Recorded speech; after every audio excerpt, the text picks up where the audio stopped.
ஆளுக்கு ஒரு வண்டி எடுத்துக்கிட்டு சரு சருன்னு வயக்காடு பக்கம் வந்தாச்சு. தேங்காய் வெட்டி போட்டிருக்காங்கன்னு சொன்னாங்க. சரி அள்ளிட்டு போயிடலாம் அப்படின்னு சொல்லிட்டு 2 வண்டி எடுத்துக்கிட்டு 2 சாக்கை எடுத்துக்கிட்டு வந்துட்டோம். தேங்காய் அள்ளிட்டு போய் ஒரு இடத்துல சேர்த்துருவோம் அப்படின்னு சொல்லிட்டு தேங்காய் எல்லாம் வந்தா கீழெல்லாம் ஒரே சகதியா இருக்கு.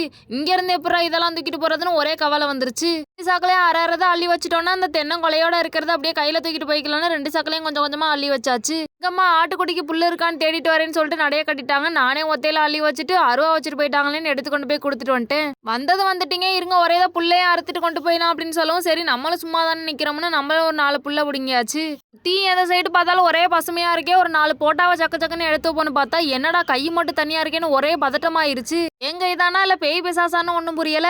வேணா இருந்துட்டு போட்டுன்ட்டு நாங்க புல்ல எடுத்துட்டு தான் அந்த இடத்த விட்டு கிளம்பி வந்தோம். நானே மாமரத்துக்கிட்ட போய் வச்சுட்டு திரும்ப வரேன் அப்படின்னு எங்க அம்மா சொன்னாங்க. சரி நம்மளே இன்னொரு சாக்கையை தூக்கி பார்ப்போம்னு சொல்லிட்டு இன்னொரு சாக்கையும் தூக்கிக்கிட்டு கொலையோட இருக்கிற ஒரு தேங்காயும் தூக்கிக்கிட்டு நடைய கட்டியாச்சு. இது மாதிரி ஆளுக்கு ஒரு வேலையா ஆளுக்கு ஒரு கொலையாக தூக்கிட்டு வந்து வேலையை முடிச்சு விட்டோம்.